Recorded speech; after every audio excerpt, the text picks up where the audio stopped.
ಸೇವೆ ನಾ ಮಾಡುವೆ, ನನ್ನ ಹೃದಯವ ನಿನಗಾಗಿ ಅರ್ಪಿಸುವೆ.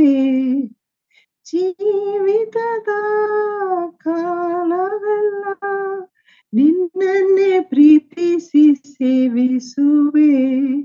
ನಿನಗಾಗಿಯೇ ನಾ ಬಾಳುವೆ, ನನ್ನನ್ನೇ ನಿನಗಾಗಿ ಅರ್ಪಿಸುವೆ. ಓ ಯೇಸುವೆ, ನಿನ್ ಸೇವೆ ನಾ ಮಾಡುವೆ, ನನ್ನ ಹೃದಯವ ನಿನಗಾಗಿ ಅರ್ಪಿಸುವೆ. ನನ್ನ ಮನವ ನಿನಗೆ ನಾ ಪ್ರತಿಷ್ಠೆ ಮಾಡಿದೆ, ನನ್ನ ಪಾದ ಕರ್ತನೆ ತಕ್ಕು ನಿನ್ನ ಸೇವೆಗೆ.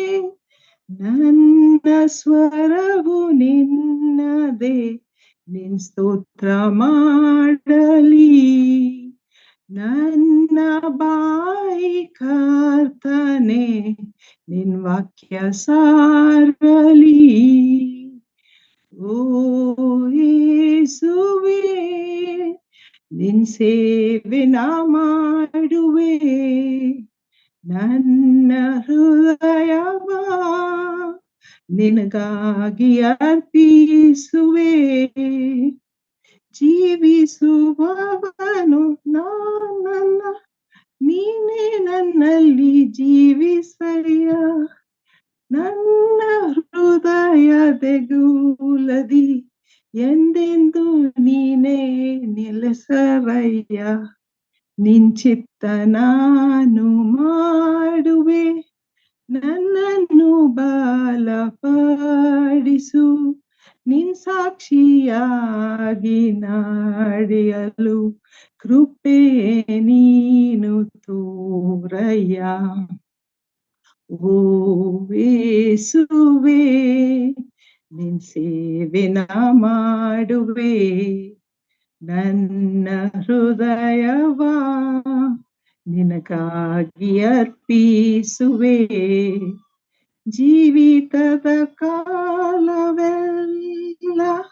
ನಿನ್ನನ್ನೇ ಪ್ರೀತಿ ಸೇವಿಸುವೆ. ನಿನಗಾಗಿ ನಾನು ಬಾಳುವೆ, ನನ್ನನ್ನೇ ನಿನಗಾಗಿ ಅರ್ಪಿಸುವೆ. ಓ ಯೇಸುವೆ, ನಿನ್ ಸೇವೆ ನಾ ಮಾಡುವೆ, ನನ್ನ ಹೃದಯವ ನಿನಗಾಗಿ ಅರ್ಪಿಸುವೆ. Thank you. Praise the lord. ಇವತ್ತಿನ ಅಭ್ಯಾಸಕ್ಕಾಗಿ ನಾವು ಆರಿಸಿಕೊಂಡಂತ ಭಾಗವನ್ನು ಈಗಾಗಲೇ ನೀವು ಓದಿದ್ದೀರಿ. ಕ್ರಿಸ್ತಿಯ ಜೀವನದಲ್ಲಿ ಒಳ್ಳೆಯ ಉದಾಹರಣೆಗಳನ್ನ ಸತ್ಯವೇದದಲ್ಲಿ ನಾವು ಕಂಡುಕೊಂಡು ಅವುಗಳನ್ನ ಅನುಸರಿಸುವಾಗ ಬಹಳಷ್ಟು ಆಶೀರ್ವಾದಗಳನ್ನ ದೇವರಿಂದ ಹೊಂದಲಿಕ್ಕೆ ಸಾಧ್ಯ. ದೇವರ ವಾಕ್ಯದಲ್ಲಿ ಬಹಳಷ್ಟು ಒಳ್ಳೆಯ ಉದಾಹರಣೆಗಳು ನಮಗಿವೆ. ಅಫ್ಕೋರ್ಸ್ ದೇವರ ವಾಕ್ಯದಲ್ಲಿ ಇರತಕ್ಕಂಥದ್ದೆಲ್ಲ ಒಳ್ಳೆಯದೇ. ಆದ ಕಾರಣ ಅದನ್ನ ನಾವು ಸತ್ಯವೇದದಲ್ಲಿ ಅದನ್ನ ಓದಿ ಧ್ಯಾನಿಸಿ ತಿಳ್ಕೊಂಡು ಅದರ ಪ್ರಕಾರ ನಡೆಯುವಾಗ ನಮಗ ಬಹಳಷ್ಟು ಆಶೀರ್ವಾದ ನಮ್ಮ ಜೀವನದಲ್ಲಿ ಸಿಗ್ತದೆ. ಇವತ್ತಿನ ಅಭ್ಯಾಸ ಸತ್ಯವೇದದಲ್ಲಿ ಬರುವಂತಹ ಒಂದು ಚಿಕ್ಕ ಒಂದು ಪುಸ್ತಕ. ಅದರಲ್ಲಿ ಕೇವಲ 4 ಅಧ್ಯಾಯಗಳಿವೆ. Only 4 chapters are there. ಅದು ಬಹಳಷ್ಟು ಹೃದಯ ಸ್ಪರ್ಶಿ ಘಟನೆಗಳಿಂದ ತುಂಬಿದಂತಹ ಒಂದು ಪುಸ್ತಕ ಅಂತ ಹೇಳಿ ನಾನು ಹೇಳಲಿಕ್ಕೆ ಮನಸ್ಸು ಮಾಡ್ತೀನಿ. ಯಾಕಂದ್ರೆ ಅದನ್ನು ನೀವು ಆಳವಾಗಿ ಅರ್ಥಪೂರ್ವಕವಾಗಿ ಓದುವಾಗ ನೀವು ಖಂಡಿತವಾಗಿ ನಿಮಗೆ ಅದು ಮನತಟ್ಟುವಂತಹ ಒಂದು ಪುಸ್ತಕ ಆಗಿದೆ. ಬಹಳ ಹೃದಯ ಸ್ಪರ್ಶಿ ಆದಂತಹ ಪುಸ್ತಕ. ಇದರಲ್ಲಿ ಮುಖ್ಯ ಪಾತ್ರಧಾರಿ ಯಾರು? Main role is played by A lady, Young lady ಅಂತ ಹೇಳ್ಬೋದು. ಆಕೆಯು ಯಾರಂತಂದ್ರೆ ರೂತಳು ಎಂಬುದಾಗಿ. ತನ್ನ ಜೀವನದಲ್ಲಿ ಹೊಂದಿಕೊಂಡಂತ ಆಶೀರ್ವಾದಗಳಿಗೆ ಒಬ್ಬ ದೊಡ್ಡ ಸಾಕ್ಷಿಯಾಗಿ ನಮ್ಮ ಕಣ್ಣು ಮುಂದೆ ಆಕೆ ಮಿಂಚುತ್ತಾಳೆ. ದೇವರ ಆಶೀರ್ವಾದಗಳನ್ನ ಹೊಂದಿ ಸಾಕ್ಷಿಯಾಗಿ ನಮ್ಮ ಮುಂದೆ ಆಕೆ ಮಿಂಚುವಂತಹ ಒಬ್ಬ ವ್ಯಕ್ತಿ ಆಗಿದ್ದಾಳೆ. ಏರಿಳಿತಗಳನ್ನ ತನ್ನ ಜೀವನದಲ್ಲಿ ಕಂಡುಕೊಂಡಿದ್ದಾಳೆ. ಆದ್ರೆ ದೇವರನ್ನೇ ನಂಬಿ ದೃಢ ನಿರ್ಧಾರದಿಂದ ವಿಧವೆಯಾದಂಥ ನವೋಮಿಯನ್ನ, ಅದು ಬಹಳ ಸೋತು ಹೋದಂತಹ ಒಬ್ಬ ವ್ಯಕ್ತಿ ಆಗಿಲ್ಲ ನವೋಮಿ. ನನ್ನನ್ನ ನೀವು ನವೋಮಿ ಅಂತ ಕರಿಬೇಡ್ರಿ, ಮಾರ ಅಂತ ಹೇಳಿ ಕರೆಯಿರಿ. ಮಾರ ಅಂತಂದ್ರೆ ಕಹಿ ಆದಂಥದ್ದು ಅಂತ ಹೇಳಿ ನಮಗ ಅದರ ಅರ್ಥ ದೇವರ ವಾಕ್ಯವೇ ತಿಳಿಸ್ತದೆ. ಇಂಥ ಸ್ಥಿತಿಗೆ ಮುಟ್ಟಿದಂಥ ಒಬ್ಬ ವ್ಯಕ್ತಿಯ ಕೂಡ ಇರುವಂಥ ರೂಥಳ ವಿಷಯವಾಗಿ ಇವತ್ತು ನಾವು ದೇವರ ವಾಕ್ಯದ ಅಭ್ಯಾಸದಿಂದ ಕಲಿತುಕೊಳ್ಳೋಣ. ನೋಡ್ರಿ, ಆಕೆಯ ದೃಢ ನಿರ್ಧಾರ ಈ 5 ಮಾತುಗಳಲ್ಲಿ ನಮಗ ಕಂಡು ಬರ್ತದೆ. ಆಕೆ ಯಾವ ರೀತಿಯಾಗಿ ದೃಢ ನಿರ್ಧಾರವನ್ನ ಮಾಡಿದಳು ಎಂಬುದು ಈ ಖಚಿತವಾದಂಥ ಮಾತುಗಳಿಂದ ನಮಗ ಕಂಡು ಬರ್ತದೆ. ಅದನ್ನ ನಾವು ನೋಡೋಣ. 16, 17 ವಚನಗಳು, ಮೊದಲೇ ಅಧ್ಯಾಯ 16 ಮತ್ತು 17 ವಚನಗಳಲ್ಲಿ ಅದು ನಮಗೆ ತಿಳಿದು ಬರ್ತದೆ. ನಿನ್ನನ್ನು ಬಿಟ್ಟು ಹಿಂದಿರುಗಬೇಕೆಂದು ನನ್ನನ್ನು ಒತ್ತಾಯಪಡಿಸಬೇಡ ಎಂಬುದಾಗಿ ಹೇಳ್ತಾರೆ. ಮೊದಲನೇದಾಗಿ ಒತ್ತಾಯ ಮಾಡಬೇಡ, ನನಗೆ ನಾನು ಯಾವ ನಿರ್ಧಾರ ತೆಗೆದುಕೊಂಡಿದ್ದೇನೆ ಅದನ್ನ ಬದಲಿಸು ಅಂತೇಳಿ ಹೇಳ್ಬೇಡ ನನಗೆ ಅಂತ ಹೇಳ್ತಾರೆ. ನೀನು ಎಲ್ಲಿಗೆ ಹೋದ್ರು ನಾನು ಅಲ್ಲಿಗೆ ಬರ್ತೇನೆ. ನೀ ಎಲ್ಲಿಗೆ ಹೋಗು, ನಾನು ಅಲ್ಲೇ ಬರ್ತೇನೆ, ನಾನು ನಿನ್ ಬಿಡುವುದಿಲ್ಲ ಎಂಬುದಾಗಿ ಮೊದಲನೇದಾಗಿ ಹೇಳ್ತಾರೆ. ಎರಡನೇದಾಗಿ, ನೀನು ವಾಸಿಸುವಲ್ಲೇ ನಾನು ವಾಸಿಸುವೇನೆ. ನೀನ್ ಯಾವ ಸ್ಥಳಕ್ಕೆ ಹೋಗಿ ಅಲ್ಲಿ ವಾಸ ಮಾಡ್ತೀನಿ, ಅಲ್ಲಿಯೂ ಸಹ ನಾನು ಇರ್ತೇನೆ, ಅಲ್ಲೇ ಇರ್ತೇನೆ ನಾನು ಅಂತ ಹೇಳ್ತಾರೆ. ಮೊದಲನೇದಾಗಿ, ನೀನ್ ಎಲ್ಲಿ ಹೋದ್ರು ಅಲ್ಲಿ ಬರ್ತೇನೆ, ನೀನ್ ಎಲ್ಲಿ ವಾಸಿಸ್ತೀಯ ಅಲ್ಲಿ ವಾಸಿಸ್ತೇನೆ. ಮೂರನೇದಾಗಿ ಆಕೆ ಏನ್ ಹೇಳ್ತಾಳೆ ನೋಡ್ರಿ, ನಿನ್ನ ಜನರೇ ನನ್ನ ಜನರು. ನಿನ್ ಜನರು ಯಾರಾಗಿದ್ದಾರೆ ಅವರೇ ನನ್ನ ಜನರು ಅಂತೇಳಿ ನಾನು ತಿಳ್ಕೊಂಡಿದ್ದೆ. ಮೂರನೇ ಒಂದು ದೃಢ ನಿರ್ಧಾರ.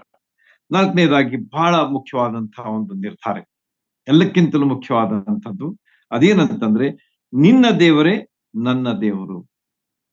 ಅಂದ್ರೆ ಜೀವುಳ್ಳಂತ ಯೆಹೋವ ದೇವರನ್ನ ತನ್ನ ದೇವರನ್ನ ಎಂಬುದಾಗಿ ಆಕೆ ಸ್ವೀಕಾರ ಮಾಡಿದಳು, ನಂಬಿದ್ದಳು, ಅಂಗೀಕರಿಸಿಕೊಂಡಿದ್ದಳು ಎಂಬುದಾಗಿ ಇದರ ಅರ್ಥ ನಮಗೆ ಸ್ಪಷ್ಟವಾಗಿ ತಿಳಿದು ಬರ್ತದೆ.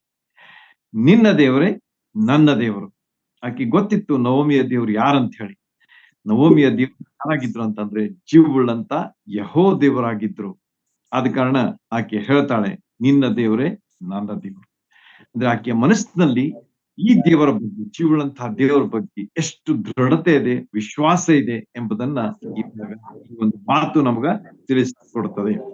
ಐದನೇದಾಗಿ ಆಕೆ ಹೇಳ್ತಾಳೆ ಏನಂತಂದ್ರೆ, ಸಾಯುವಲ್ಲೇ ನಾನು ಸಾಯುವೆನು ಎಂಬುದಾಗಿ. ನೀನು ಸಾಯುವಲ್ಲೇ ನಾನು ಸಾಯುವೆನು ಎಂಬುದಾಗಿ ಆಕೆ ಹೇಳುವಂತಹ ಒಂದು ಮಾತು, ಮರಣದಿಂದಲ್ಲದೆ ಅಲ್ಲೇ ನನಗೆ ಸಮಾಧಿ ಆಗ್ಬೇಕು. ಅಂದ್ರೆ ನೀನ್ ಸಾಯುವಲ್ಲೇ ನಾನು ಸಾಯ್ತೇನೆ, ಅಲ್ಲೇ ನನಗೆ ಸಮಾಧಿ ಆಗ್ಬೇಕು. ಅಂದ್ರೆ ಆಕೆಯ ಒಂದು ನಿರ್ಧಾರ ಎಷ್ಟು ಅಂದ್ರೆ, how it was so clear. ಅದರಲ್ಲಿ ಯಾವ ಒಂದು ಸಂಶಯನೇ ಇಲ್ಲ, ಅಥವಾ ಅದರಲ್ಲಿ ಯಾವುದೇ ಒಂದು ಹೆಚ್ಚು ಕಡಿಮೆ ವಿಚಾರಗಳೇ ಇಲ್ಲ. ಆಕೆ ಎಲ್ಲವುಗಳನ್ನ ಆಕೆ ನಿರ್ಧಾರ ಮಾಡಿಬಿಟ್ಟಿದ್ದ ಎಂಬುದನ್ನ ಇವಾಗ ನಮಗೆ ಸ್ಪಷ್ಟವಾಗಿ ತಿಳಿಸ್ತದೆ. ನೀನು ಸಾಯುವಲ್ಲೇ ನಾನು ಸಾಯುವೆನು, ಅಲ್ಲೇ ನನಗೆ ಸಮಾಧಿ ಆಗಬೇಕು. ಮರಣದಿಂದಲ್ಲದೆ ನಾನು ನಿನ್ನನ್ನು ಅಗಲಿದರೆ ಯೆಹೋವನು ನನಗೆ ಬೇಕಾದದ್ದನ್ನು ಮಾಡಲಿ ಎಂದಳು ಎಂಬುದಾಗಿ ಆಕೆ ತನ್ನ ನಿರ್ಧಾರದ ಒಂದು ಪ್ರಕಟಣೆಯನ್ನ ನವೋಮಿಗೆ ಮಾಡಿದ್ದನ್ನ ನಾವು ಇಲ್ಲಿ ಕಾಣ್ತೇವೆ. ಎಷ್ಟು ಒಂದು ದೃಢ ನಿರ್ಧಾರ ಆಕೆಯದಾಗಿತ್ತು ಅಂತ ಹೇಳಿ ನಮಗ ಇಲ್ಲಿ ಕಂಡು ಬರ್ತದೆ. ನೋಡ್ರಿ, ಈಕೆ ರೂತಳು ಏನಾಗಿದ್ಲ ಅಂತಂದ್ರೆ, ಆಕೆ ಮೋವಾಬ್ಯಳಾಗಿದ್ರು. ಆಕೆ ಇಸ್ರಾಯೇಲ್ ಸ್ತ್ರೀ ಆಗಿರ್ಲಿಲ್ಲ. ಆದ್ರೂ ಕೂಡ ಆಕೆ ನವೋಮಿಯ ಮನೆಯಲ್ಲಿದ್ದುಕೊಂಡು ನವೋಮಿಯ ಮಗನ ಕೂಡ ಮದುವೆ ಆದ್ಮೇಲೆ ಆಕೆ ಎಷ್ಟು ಜೀವುಳ್ಳಂಥ ದೇವರ ಬಗ್ಗೆ ತಿಳ್ಕೊಂಡಿದ್ದಳು ಎಂಬುದಾಗಿ ಇದರಿಂದ ನಮಗ ಕಂಡು ಬರ್ತದೆ. ಎಂಥ ಸ್ಥಿತಿಗಳಿಗೆ ಆಕೆ ಎಡೆಗೊಡ್ಬೇಕಾಯ್ತು ಅಂದ್ರೆ, ತನ್ನ ಗಂಡನನ್ನೇ ಕಳ್ಕೊಂಡ್ಳು, ತನ್ನ ಮಾವನನ್ನೇ ಕಳ್ಕೊಂಡಳು.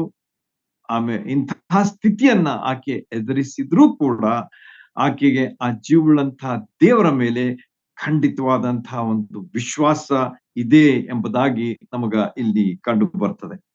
ಈ ರೀತಿಯಾಗಿ ನಮಗ ಇಲ್ಲಿ ಆಕೆಯ ಒಂದು ನಿರ್ಧಾರ ಅಷ್ಟೇ ಅಲ್ಲದೆ ಯೆಹೋವನು ನನಗೆ ಬೇಕಾದದ್ದನ್ನ ಮಾಡಲಿ ಎಂಬುದಾಗಿ ಹೇಳುವಾಗ ಯೆಹೋವ ದೇವರ ಬಗ್ಗೆ ಆಕೆಯಲ್ಲಿ ಇದ್ದಂತ ಒಂದು ದೃಢ ವಿಶ್ವಾಸ ಎಷ್ಟು ಸ್ಪಷ್ಟವಾಗಿ ನಮಗ ಇಲ್ಲಿ ಪ್ರಕಟವಾಗ್ತದೆ. ಬೇರೆ ಯಾರ ಹೆಸರು ಆಕೆ ತೆಗೆದುಕೊಳ್ಳಿಲ್ಲ, ಆದ್ರೆ ಯೆಹೋವನು ನನಗೆ ಬೇಕಾದದ್ದನ್ನ ಮಾಡಲಿ ಎಂಬುದಾಗಿ. ಅದರರ್ಥ ಯೆಹೋವನ ಸಾಕ್ಷಿಯಾಗಿ ನಾನು ಈ ಮಾತುಗಳನ್ನ ಹೇಳ್ತಾ ಇದ್ದೇನೆ. ಒಂದ್ ವೇಳೆ ಇದಕ್ಕೆ ನಾನು ತಪ್ಪಿದರೆ ಆ ಯೆಹೋವ ದೇವರೇ ನನಗೆ ಬೇಕಾದದ್ದನ್ನ ಮಾಡಲಿ ಎಂಬುದಾಗಿ ಹೇಳುವಂತ ಈ ಒಂದು ವಿಷಯ ನಮಗ ಇಲ್ಲಿ ಕಂಡು ಬರ್ತದೆ. ನೋಡ್ರಿ ಎಷ್ಟು ಒಳ್ಳೆಯ ವಿಷಯಗಳನ್ನ ನಾವು ರೂತಳ ಬಗ್ಗೆ ಇಲ್ಲಿ ಓದ್ತೇವೆ ಮತ್ತು ಅದರಿಂದ ನಾವು ಸಾಕಷ್ಟು ಜ್ಞಾನವನ್ನ ಪಡ್ಕೊಳ್ತೇವೆ. ಈ ರೀತಿಯಾಗಿ ಯೆಹೋವ ಜೀವವುಳ್ಳಂತಹ ದೇವರಲ್ಲಿ ಇದ್ದಂತಹ ದೃಢ ನಂಬಿಕೆ, ಆತನಿಗೆ ಸಮರ್ಪಿತವಾದಂತಹ ಒಂದು ಜೀವನ ರೂತಳದಾಗಿತ್ತು ಅಂತ ಹೇಳಿ ಈ ಭಾಗ ಈ ಮಾತುಗಳು ನಮಗ ತಿಳಿಸ್ತವೆ. ಕೇವಲ ನಂಬುವುದಲ್ಲ, ಆದ್ರೆ ಆಕೆ ಸಮರ್ಪಿತವಾದಂತಹ ಒಂದು ಜೀವಿತವನ್ನ ಜೀವಿಸ್ತಾ ಇದ್ದಳು ಎಂಬುದಾಗಿ ಇಲ್ಲಿ ನಮಗ ಸ್ಪಷ್ಟವಾದಂತ ವಿಚಾರ ಇಲ್ಲಿ ನಮಗ ಕಂಡು ಬರ್ತದೆ. ಆಕೆಯ ಮಾತುಗಳು ಎಷ್ಟು ಉನ್ನತವಾದಂತಹ ವಿಚಾರಗಳಾಗಿದ್ದವು ಅಂತ. ಆಕೆಯ ಮಾತುಗಳು ಎಷ್ಟು ಉನ್ನತವಾದಂತಹ ವಿಚಾರಗಳಾಗಿದ್ದವು. ಉದಾತ್ತವಾದಂತಹ ರೀತಿಯಲ್ಲಿ ಆಕೆ ಅದನ್ನ ಹೇಳ್ತಾ ಇದ್ದಾಳೆ ಎಂಬುದು ಸಹ ನಮಗೆ ಇಲ್ಲಿ ತಿಳಿದು ಬರ್ತದೆ. ಆಕೆಯ ಜೀವನದಲ್ಲಿ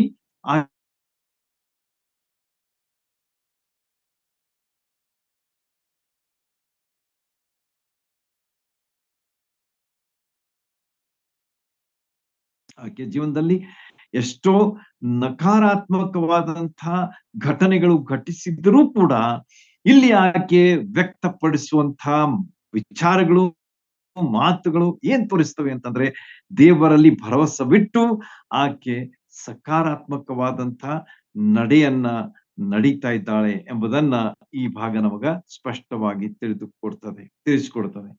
ಈ ರೀತಿಯಾಗಿ ರೊಟ್ಟಿಯ ಮನೆ ಆದಂತಹ ಬೆತ್ಲೆಹೇಮಿಗೆ ಅವರಿಬ್ಬರು ತಿರುಗಿ ಬರ್ತಾರೆ. ಯಾರು? ಮೋವಾಬ್ ದೇಶದಿಂದ ನವೋಮಿ ಮತ್ತು ರೂತಳು. ಓರ್ಫಳು ಬಿಟ್ಟು ಹೋದ್ಲು. ಯಾಕಂದ್ರೆ ನವೋಮಿ ಆಕೆಗೆ ಚಾಯ್ಸ್ ಕೊಡ್ತಾಳೆ, ಆಯ್ಕೆ ಕೊಡ್ತಾಳೆ. ಏನಂತ ಹೇಳಿ, ನೀನು ಹೋಗು, ನಿನ್ನ ಜನರೊಂದಿಗೆ ಇರು, ಅಲ್ಲೇ ನೀನು ಮದುವೆ ಮಾಡ್ಕೋ ಮತ್ತು ನಿನ್ನ ಜೀವನವನ್ನ ಸಾಗಿಸು ಎಂಬುದಾಗಿ. ನನ್ನ ಕಡೆಯಿಂದ ಏನು ಮಾಡ್ಲಿಕ್ಕೆ ಆಗದೀಗ ಅಂತ ಸ್ಥಿತಿಯಲ್ಲಿ ನಾನು ಇದ್ದೇನೆ ಎಂಬುದಾಗಿ ಹೇಳಿ ಆಕೆಗೆ ಮುದ್ದು ಕೊಟ್ಟು ಕಳಿಸ್ಕೊಟ್ಬಿಡ್ತಾಳೆ. ಆದರೆ ರೂತಳು ಮಾತ್ರ ನವೋಮಿಯ ಮಾತಿಗೆ ಆಕೆ ಒಪ್ಪುದಿಲ್ಲ. ಆದ್ರೆ ಆಕೆ ಹೇಳ್ತಾಳೆ ಏನಂತ ಹೇಳಿ, ನಾನು ನಿನ್ ಕೂಡನೇ ಬರಾಕಿ ಅಂತ ಹೇಳ್ತಾಳೆ. ಯಾಕಂದ್ರೆ ನಿನ್ನ ದೇವರೇ ನನ್ನ ದೇವರಾಗಿದ್ದಾನೆ, ಆದ ಕಾರಣ ನನಗೆ ಬೇರೆ ಯಾವುದೇ ಚಾಯ್ಸ್ ಇಲ್ಲ, ಯಾವುದೇ ಆಯ್ಕೆ ನನ್ನ ಜೀವನದಲ್ಲಿ ಇಲ್ಲ. ಅದು ಕೇವಲ ನಿನ್ನ ದೇವರಾದಂತ ಯೆಹೋವನನ್ನ ಹಿಂಬಾಲಿಸುವುದೇ ನನ್ನ ಒಂದು ಆಯ್ಕೆ ಆಗಿದೆ ಎಂಬುದಾಗಿ ಆಕೆ ದೃಢ ನಿರ್ಧಾರದಿಂದ ಬೆತ್ಲೆಹೇಮಿಗೆ ಆಕೆ ಬರ್ತಾಳೆ. ಬೆತ್ಲೆಹೇಮ್ ಅಂತಂದ್ರೆ ನಿನ್ಗೆ ಗೊತ್ತಿದೆ, ರೊಟ್ಟಿಯ ಮನೆ ಎಂಬುದಾಗಿ. ಹೀಗೆ ರೊಟ್ಟಿಯ ಮನೆಯಾದಂತಹ ಬೆತ್ಲೆಹೇಮಿಗೆ ಆಕೆ ಅತ್ತೆಯೊಂದಿಗೆ ನವೋಮಿಯೊಂದಿಗೆ ಬಂದಾಗ ಜೀವನ ಒಂದು ಸವಾಲಾಗಿತ್ತು ಆಕೆ. ಇಟ್ ವಾಸ್ ಅ ಚಾಲೆಂಜ್ ಎಂಬುದಾಗಿ ನಾವು ಅಲ್ಲಿ ಓದ್ತೇವೆ. ಯಾಕಂದ್ರೆ everything was new to her. ಅಲ್ಲಿ first time I think she has come because she was a Moabite and she got married in Moab only. 10 ವರ್ಷಗಳು ಕಳೆದು ಅಂತ ಹೇಳಿ ನಮ್ಗೆ ಗೊತ್ತದೆ. ಆದ್ರೆ ಬೆತ್ಲೆಹೇಮಿಗೆ ಬಂದದ್ದು ಆಕೆ ಫಸ್ಟ್ ಟೈಮ್ ಆದ ಕಾರಣ ಆಕೆಗೆಲ್ಲವೂ ಒಂದು ಸವಾಲಾಗಿತ್ತು. ಆಕೆ ಮನೆ ಹೇಗಿದೆ, ಆಕೆ ಏನ್ ಮಾಡ್ಬೇಕು, ಅಲ್ಲಿ ಪುರುಷರು ಇಲ್ಲ, ಕೇವಲ ಇಬ್ಬರು ಸ್ತ್ರೀಯರಿದ್ದಾರೆ. ಇಂಥ ಕುಟುಂಬದಲ್ಲಿ ನಾನು ಯಾವ ರೀತಿಯಾಗಿ ಜೀವಿಸ್ಬೇಕು, ನಮಗೆ ಊಟಕ್ಕೆ ಹಾಕೋರು ಯಾರು, ನಮ್ಮ ಆರೈಕೆ ಮಾಡುವವರು ಯಾರು ಮತ್ತು ನಮ್ಮ ನೋಡಿಕೊಳ್ಳೋರು ಯಾರು? ಇಂಥ ಒಂದು ಪರಿಸ್ಥಿತಿಯಲ್ಲಿ ರೂತಳು ಇದ್ದಾಳೆ ಎಂಬುದಾಗಿ ಇಲ್ಲಿ ನಮಗ ಕಂಡು ಬರ್ತದೆ. ನೋಡ್ರಿ, ಎಷ್ಟು ಸ್ಪಷ್ಟವಾದಂತಹ ವಿಚಾರಗಳು ಇಲ್ಲಿ ನಮ್ಮ ಮುಂದೆ ಇವೆ. ಎಂಥ ದಾರಿ ಕಾಣದಂತಹ ಜೀವನ, ಇಂಥ ಪ್ರಸಂಗ, ಅಲ್ಲಿ ಏನು ಬೆಳಕೇ ಇಲ್ಲ, ಎವ್ರಿಥಿಂಗ್ ಇಸ್ ಡಾರ್ಕ್ ಎಂಬುದಾಗಿ ಅಲ್ಲಿ ನಾವು ನೋಡ್ತೇವೆ. ಬೆಳಕೇ ಇಲ್ಲದಂತಹ ಸ್ಥಿತಿಯಲ್ಲಿ ಆಕೆಯ ಒಂದು ಜೀವನ ಆಗಿದ್ರೂ ಕೂಡ ಬೆಳಕಾದಂತಹ ದೇವರು ಆ ದೇವರನ್ನ ಆಕೆ ಕಂಡುಕೊಂಡು ಧೃತಿಗೆಡದೆ ತನ್ನ ಮುಂದಿನ ಹೆಜ್ಜೆಯನ್ನ ಇಟ್ಟಳು ಎಂಬುದಾಗಿ ಈ ಭಾಗದಿಂದ ನಾವು ಕಂಡುಕೊಳ್ತೇವೆ. ನೋಡ್ರಿ, ನಾನು ಹೇಳುವಂತದ್ದನ್ನ ಸ್ವಲ್ಪ ಲಕ್ಷ್ಯ ಕೊಟ್ಟು ಕೇಳ್ರಿ, ಇದರಲ್ಲಿ ಬಹಳಷ್ಟು ಅರ್ಥ ಇದೆ. ಆಕೆ ಜೀವನದಲ್ಲಿ ಕತ್ತಲಿತ್ತು, ಈಗ ಏನು ಗೋಚರಿಸ್ತಾ ಇಲ್ಲ, ಏನ್ ಮಾಡ್ಬೇಕಂತ ಹೇಳಿ. ಆದ್ರೂ ಕೂಡ ಬೆಳಕಾದಂಥ ದೇವರನ್ನು ಆಕೆ ನಂಬಿ ಬಂದ ಕಾರಣ ದೇವರು ತನ್ನ ಬೆಳಕಿನಲ್ಲಿ ಆಕೆಯನ್ನ ನಡೆಸ್ತಾ ಇದ್ದಾನೆ ಎಂಬುದನ್ನ ನಾವು ತಿಳ್ಕೊಳ್ಳೋಣ. ದೇವರು ತನ್ನನ್ನ ನಂಬಿದವರನ್ನ ಯಾವಾಗಲೂ ಆಶ್ರಯ ಕೊಡ್ತಾನೆ.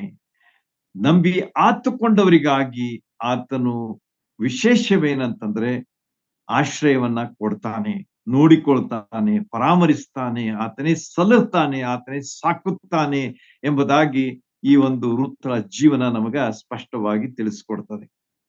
ಆತನನ್ನ ನಂಬಿ ಆತನ ಮೇಲೆ ನಾವು ಆತುಕೊಳ್ಳುವಾಗ ನಮ್ಮ ಜೀವನ ಅದೇನಾಗಿರ್ತದಂದ್ರೆ ಆಶ್ರಯ ಭರಿತವಾದಂತ ಆಶ್ರಯದ ಒಂದು ಜೀವನ ಆಗಿರುತ್ತದೆ.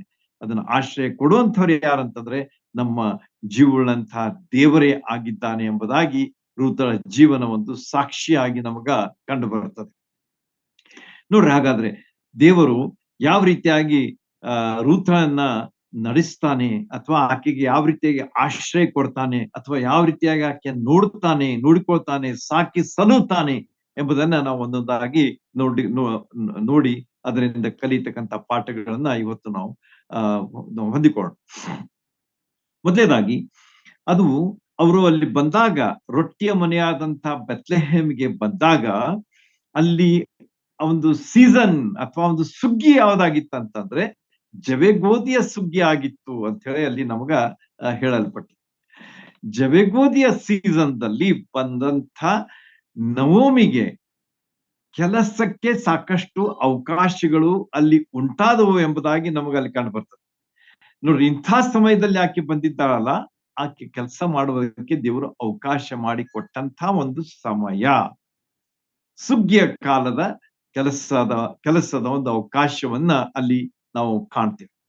ಎರಡನೇದಾಗಿ ನಾವು ನೋಡುವಾಗ ಯಾಜಕಾಂಡ 19:9, ನಾನು ಓದುವುದಲ್ಲ, ಸಮಯ ಆಗ್ತದೆ ಅಂತ ಹೇಳಿ ನೋಟ್ ಮಾಡ್ಕೊಳ್ರಿ, ಅದನ್ನ ನೀವು ತಿಳ್ಕೊಳ್ರಿ. ಯಾಜಕಾಂಡ 19:9, 19:9, 22 ಮತ್ತು 23 ವಚನಗಳನ್ನ ನೀವು ನೋಡ್ರಿ.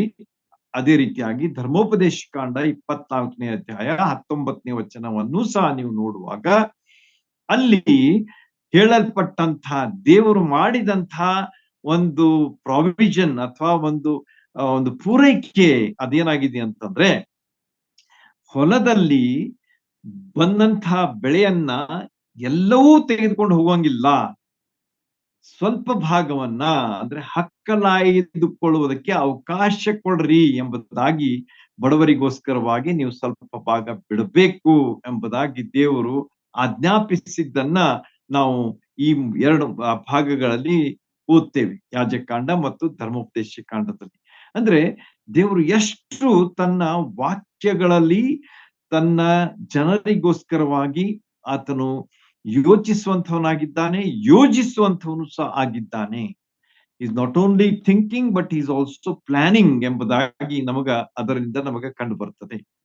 ಹೀಗೆ ಸ್ವಲ್ಪ ಭಾಗವನ್ನ ಕೂಡಿಸದೆ ಬಿಡಬೇಕಾದಂತಹ ಒಂದು ವಿಷಯವನ್ನ ದೇವರು ಅಲ್ಲಿ ಇಟ್ಟಿದ್ದ.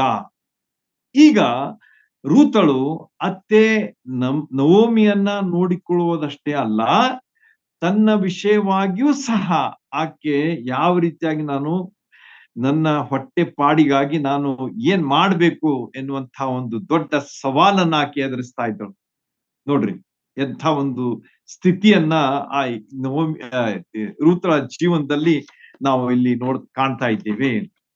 ಆಕೆ ನವೋಮಿಯನ್ನ ಅಷ್ಟೇ ನೋಡುದಲ್ಲ, ಆದ್ರೆ ತನ್ನ ಸಲುವಾಗಿಯೂ ಸಹ ನಾನು ಏನ್ ಮಾಡಬೇಕು, ನನ್ನ ಜೀವನೋಪಾಯಕ್ಕಾಗಿ ನಾನು ಏನ್ ಮಾಡಬೇಕು ಎಂಬಂತಹ ವಿಚಾರದಲ್ಲಿ ಆಕೆ ಇರುವಾಗ ದೇವರ ಒಂದು ಮೇಲಿನ ಭರವಸೆಯಿಂದ ಒಂದು ದಿಟ್ಟ ಹೆಜ್ಜೆಯನ್ನ ಆಕೆ ಇಲ್ಲಿ ಇಡುವುದು ನಮಗ ಈಗಾಗಲೇ ಓದಿದಂತ ಭಾಗದಲ್ಲಿ ಕಂಡು ಬರ್ತದೆ. 2ನೇ ಅಧ್ಯಾಯದ ಆರಂಭದಲ್ಲಿಯೇ ಆಕೆ ಒಂದು ನಿರ್ಧಾರಕ್ಕೆ ಬಂದ್ಬಿಡ್ತಾಳೆ. ಏನಂತ ಹೇಳಿ, ನಾನು ಹೋಗಿ ಕೆಲಸ ಮಾಡ್ತೇನೆ, ಆಮೇಲೆ ಅದರಿಂದ ಬರ್ತಕ್ಕಂಥ ಆಹಾರದಿಂದ ನಾವು ಉಪಜೀವನ ಮಾಡುತ್ತೇವೆ ಎಂಬಂತಹ ಒಂದು ಭರವಸೆಯಿಂದ ಅಲ್ಲಿ ಆಕೆ ಹೇಳ್ತಾಳೆ ನೋಡ್ರಿ. ನವೋಮಿಯ ಗಂಡನಾದ ಎಲಿಮೆಲೆಕನ ಗೋತ್ರದಲ್ಲಿ ಭೋಜನ ಎಂಬ ಧನವಂತ ಇದ್ದ. ಆಮೇಲೆ ಮೋವಾಬ್ಯಳಾದಂತಹ ರೂತಳು ನವಮಿಗೆ, ನಾನು ಹೋಗಿ ಯಾವನು ನನಗೆ ದಯೆ ತೋರಿಸುವನು ಅವನ ಹೊಲದಲ್ಲಿ ಹಕ್ಕಲು ತೆನೆಗಳನ್ನ ಕೂಡಿಸಿಕೊಂಡು ಬರುವೆನು ಎಂಬುದಾಗಿ ಆಕೆ ಹೇಳಿದಳು ಅಂತೇಳಿ ನಮ್ಗ 2ನೇ ವಚನದಲ್ಲಿ ಸ್ಪಷ್ಟವಾಗಿ ತಿಳಿಸಲ್ಪಟ್ಟಿದೆ. ಈ ರೀತಿಯಾಗಿ ಆಕೆಯ ನಿರ್ಧಾರ ಏನಾಗಿತ್ತು ಅಂತಂದ್ರೆ, ಅತ್ತೆಯನ್ನು ನೋಡ್ಬೇಕು ಮತ್ತು ತನ್ನನ್ನು ಸಹ ತಾನು ಸಾಕಿ ಸಲಹಬೇಕು ಅಂತಂದ್ರೆ ನಾನು ಹೋಗಿ ಕೆಲಸ ಮಾಡಬೇಕು.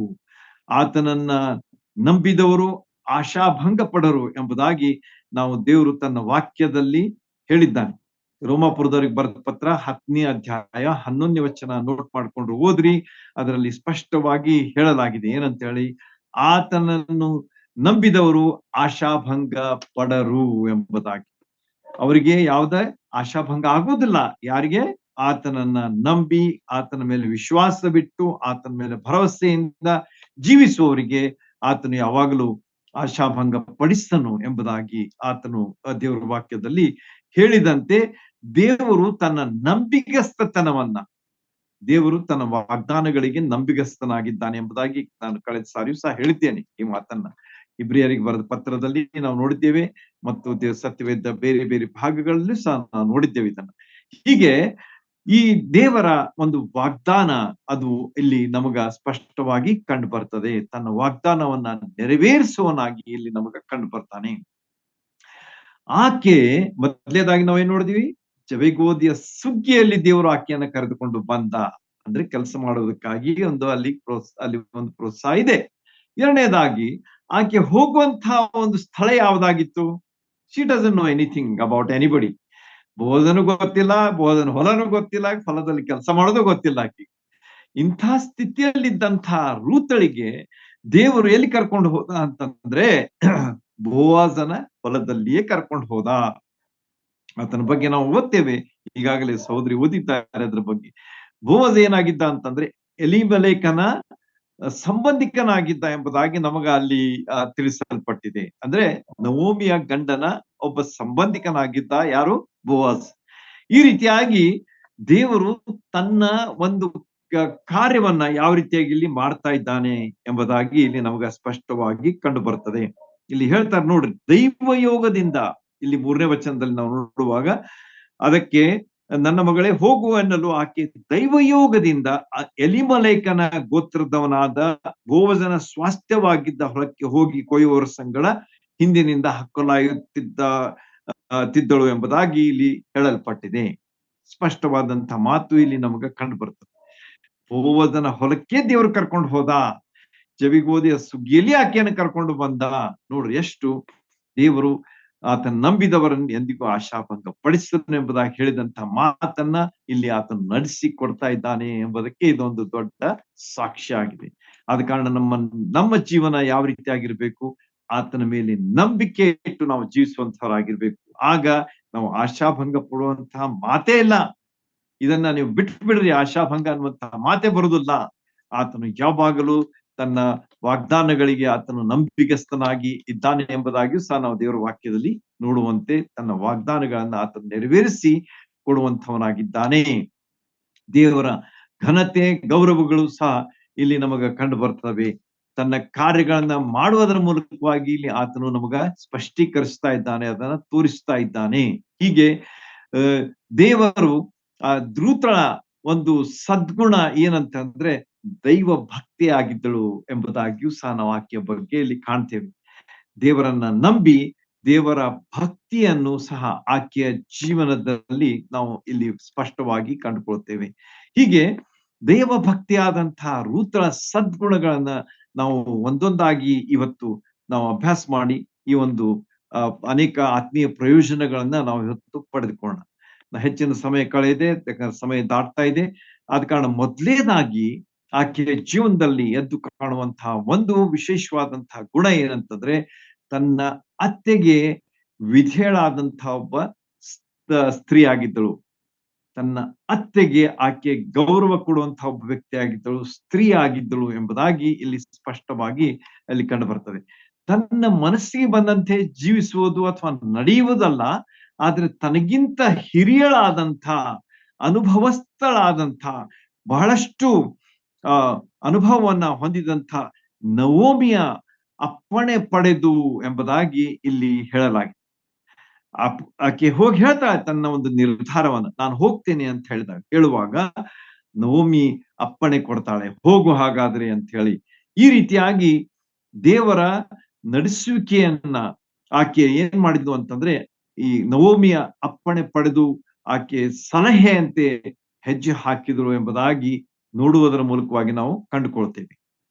ಯಾವ ರೀತಿಯಾಗಿ ದೇವರ ನಡೆಸುವಿಕೆಯಂತೆ ಭೋಜನ ಹೊಲಕ್ಕೆ ಹೋಗಿ ಹಕ್ಕಲಾಯ್ದದ್ರಲ್ಲಿ ಉಳಿದದ್ದನ್ನು ಆಕೆ ಕೂಡಿಸಿದಳು ಎಂಬುದಾಗಿಯೂ ಸಹ ಇಲ್ಲಿ ಬರೆಯಲ್ಪಟ್ಟಿದೆ. ಯಾವ ರೀತಿಯಾಗಿ ಅವರು ಅದನ್ನ ಕಟ್ ಮಾಡ್ತಾ ಹೋಗ್ತಾರೆ, ಅದನ್ನ ಬೆಳೆಯನ್ನ ಸ್ವಲ್ಪ ಅದು ಬೀಳ್ತಾ ಹೋಗ್ತದೆ, ಅದನ್ನ ಕೂಡಿಸುವಂತಹ ಕೆಲಸವನ್ನ ದೇವರ ವಾಕ್ಯಕ್ಕನುಸಾರವಾಗಿ ಅಲ್ಲಿ ಬಿದ್ದಂತ ಕೆಲವು ಧಾನ್ಯಗಳನ್ನ ಕೂಡಿಸುವಂತಹ ಕೆಲಸವನ್ನ ರೂತಳು ಮಾಡಿದಳು ಎಂಬುದಾಗಿ ಇಲ್ಲಿ ನಮಗ ಕಂಡು ಬರ್ತದೆ. ತನ್ನ ಮನಸ್ಸಿಗೆ ಬಂದ ಹಾಗೆ ಆಕೆ ನಡೀಲಿಲ್ಲ, ಆದ್ರೆ ಹಿರಿಯಳಿಗಿಂತ ತನ್ನ ಅತ್ತೆಯಾದಂಥ ನವೋಮಿಯ ಉಚಿತಾಲೋಚನೆಗೆ ಆಕೆ ಓಗೊಡ್ತಾಳೆ ಎಂಬುದಾಗಿಯೂ ಸಹ ಇಲ್ಲಿ ನಮಗ ತಿಳಿಸಲ್ಪಟ್ಟಿದೆ. ಹೀಗೆ ಮೊದಲೇ ಪೇತ್ರ 5ನೇ ಅಧ್ಯಾಯ 5ನೇ ವಚನದಲ್ಲಿ ನಾವು ನೋಡುವಂತೆ ದೇವರು ಏನಾಗಿದ್ದಾನಂತಂದ್ರೆ ಅಹಂಕಾರಿಗಳನ್ನ ಎದುರಿಸ್ತಾನೆ, ಆದರೆ ದೀನರಿಗಾದರೂ ಕೃಪೆಯನ್ನ ಅನುಗ್ರಹಿಸುತ್ತಾನೆ ಎಂಬುದಾಗಿ 1 ಪೇತ್ರ 5:5 ನೆನಪಿಟ್ಕೊಳ್ರಿ. ಬಹಳ ಮುಖ್ಯವಾದಂತ ಒಂದು ಮಾತು. ದೇವರ ಸನ್ನಿಧಿಯಲ್ಲಿ ಯಾವ ಅಹಂಕಾರಕ್ಕೆ ಅಥವಾ ಗರ್ವಕ್ಕೆ ಯಾವ ಅವಕಾಶ ಇಲ್ಲ, ಕೇವಲ ದೀನತೆಗೆ ಮಾತ್ರ ಅವಕಾಶ ಇದೆ ಎಂಬುದಾಗಿ ಈ ಮಾತು ನಮಗೆ ಸ್ಪಷ್ಟವಾಗಿ ತಿಳಿಸ್ತದೆ. ದೀನರಿಗಾದ್ರೂ ಕೃಪೆಯನ್ನ ಅನುಗ್ರಹಿಸುತ್ತಾನೆ ಅಂತಂದ್ರೆ ಕೊಡ್ತಾನೆ ಎಂಬುದಾಗಿ ಇಲ್ಲಿ ಹೇಳಲ್ಪಟ್ಟಿದೆ. ಈ ರೀತಿಯಾಗಿ ಪವಿತ್ರಾತ್ಮನಿಗೆ ಈ ಹೊಂದಿಕೊಂಡು ಹೋಗುವುದಕ್ಕೆ ಇದು ಈ ಸುಗುಣಗಳು, ಈ ಒಳ್ಳೆಯ ಗುಣಗಳು ಯಾವುವು ಅಂತಂದ್ರೆ ಬಹಳ ದೀನತೆ ಮತ್ತು ಅಧೀನತೆ, ಎರಡು ಗುಣಲಕ್ಷಣ ನೆನಪಿಟ್ಕೊಳ್ರಿ. ಸದ್ಗುಣಗಳನ್ನ ನಿಮ್ಮ ಜೀವನದಲ್ಲಿ, ರೂತಳ ಜೀವನದಲ್ಲಿ ಇದ್ದಂತಹ ಈ 2 ಗುಣಗಳು ಬಹಳ ವಿಶೇಷವಾದಂಥವುಗಳು. ಅವು ಯಾವಂತಂದ್ರೆ ದೀನತೆ ಮತ್ತು ಅಧೀನತೆ. 2 ಗುಣಗಳನ್ನ ರೂತಳ ಜೀವನದಲ್ಲಿ ಸ್ಪಷ್ಟವಾಗಿ ನಾವು ಕಂಡುಕೊಳ್ತೇವೆ.